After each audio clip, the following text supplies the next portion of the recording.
নমস্কার বন্ধুরা, welcome back to 29 school, যেখানে আমি মণিশঙ্কর আপনাদের জন্য সপ্তাহে প্রতিদিন রাত 8টায় একটা করে ভিডিও পাবলিশ করি, যেটাকে ফলো করে ইংলিশ গ্রামার এবং স্মোকিং ইংলিশ শিখতে পারবেন এবং বলতে পারবেন, তাও খুব কম সময়ে। বন্ধুরা, আজকে আমরা শিখবো noun. So let's go to start. So noun is a naming word, মানে একটা নাম। এই পৃথিবীতে যত ধরনের শব্দ আছে, যে শব্দ কোনো না কোনো কিছুর নামকে রিপ্রেজেন্ট করে, সেটা একটা নাউন। এবং বোঝার সুবিধার জন্য নাউনকে বিভিন্ন ভাগে ভাগ করা হয়েছে। তার মধ্যে মেইন 4 ধরনের নাউন হয়। Number 1 common noun, number 2 proper noun, number 3 corrective noun, number 4 abstract noun. Common noun এবং প্রপার নাউন এই দুইটা জিনিস একসাথে শিখলে আমরা আর কখনো ভুলবো না। কমন নাউন এবং প্রপার নাউন। কমন নাউন কি? কমন নাউন একটা জাতিবাচক শব্দ, মানে একটা পুরো সম্পদের নাম।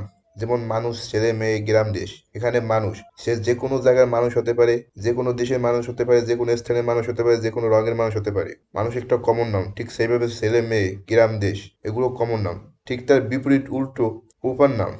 প্রপার নাউন কি? প্রপার নাউন হলো একটা জাতির নাম, যেমন রাহুল, অনিক, মিরাজ, বরিশাল, গোপালগঞ্জ। যদি আমরা সাধারণভাবে বুঝি, কমন নাউন কি? কমন নাউন হচ্ছে একটা পুরো সম্পদের নাম। যেমন মানুষ, এটা একটা পুরো সম্প্রদায়। সে যে কোনো জায়গার মানুষ হতে পারে, যে কোনো দেশের মানুষ হতে পারে। ছেলে, মেয়ে এগুলো পুরো একটা সম্প্রদায়ের নাম। কিন্তু অন্যদিকে রাহুল একটা মানুষের নাম, তাই রাহুল একটি প্রপার নাউন। যদি আমরা কোনো গ্রাম বা দেশ বলি, তাহলে এগুলো কমন নাউন। যদি আমরা কোনো গ্রামের নাম বলি, যেমন আহটিপাটা, এটা একটা প্রপার নাউন। যদি আমরা দেশ বলি, তাহলে সেটা একটা কমন নাউন। কিন্তু কোনো দেশের নাম বলি, যেমন বাংলাদেশ, এটা একটা প্রপার নাউন। ঠিক এইভাবে রাহুল, অনিক, মিরাজ, বরিশাল এগুলো প্রপার নাউন, এবং মানুষ, ছেলে, মেয়ে, গ্রাম, দেশ এগুলো common noun. Number 3 corrective noun.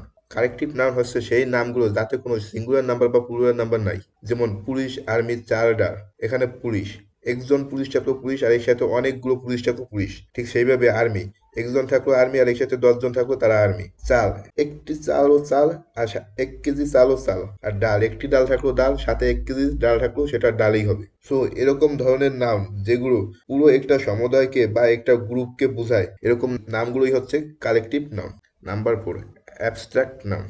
Abstract noun হচ্ছে এমন একটি নাউন যেটাকে আমরা দেখতে পারি না, শুনতে পারি না। এটা একটা ফিলিংস বা এক্সপিরিয়েন্স। যেমন ছেলেবেলা, চাইল্ডহুড, খিদে, ঘৃণা, ভালোবাসা। ছেলেবেলা, চাইল্ডহুড, যেটাকে আমরা দেখতে পারি না, শুনতে পারি না। এটা একটা সময়ের পরিসীমা মাত্র, যেটার নাম দিয়েছি ছেলেবেলা। তেমনি খিদে, আমরা দেখতে পারি না, শুতে পারি না, শুধুমাত্র অনুভব করতে পারি। ঘৃণা, দেখতে পারি না, শুতে পারি না, শুধুমাত্র অনুভব করতে পারি। তেমনি ভালোবাসা, আমরা দেখতেও পারি না, শুতেও পারি না, শুধুমাত্র অনুভব করতে পারি। যেগুলো আমরা দেখতে পারি না, শুতে পারি না, শুধুমাত্র অনুভব করতে পারি, এটা একটা ফিলিংস বা এক্সপিরিয়েন্স। এগুলো হচ্ছে অ্যাবস্ট্রাক্ট নাউন। সো আশা করি নাউনের ছোট্ট ভিডিওটা আপনাদের সবাই ভালো লেগেছে। যদি নাউনের ব্যাপারে পুরো ডিসক্রাইব ভিডিও বা পুরো ডিটেলসে উদাহরণস্বরূপ কোনো ভিডিও চান, তাহলে নিচে কমেন্ট বক্সে অবশ্যই লিখবেন। সো আশা করি ভিডিওটা কাজে লেগেছে। আর যদি কাজে লেগে থাকে, তাহলে অবশ্যই লাইক করুন আর বন্ধুদের সাথে শেয়ার করুন। আর নিচে কমেন্ট বক্সে আপনার যে কোনো ধরনের সমস্যা, যে কোনো ধরনের প্রশ্ন লিখতে পারেন, আমি সেটার উত্তর দিব। এবং চ্যানেলটা সাবস্ক্রাইব না করা থাকে, অবশ্যই সাবস্ক্রাইব করে দেন, যাতে সবার আগে ভিডিওটা আপনি দেখতে পারেন। আজকের জন্য এটুকুই। নমস্কার সবাইকে।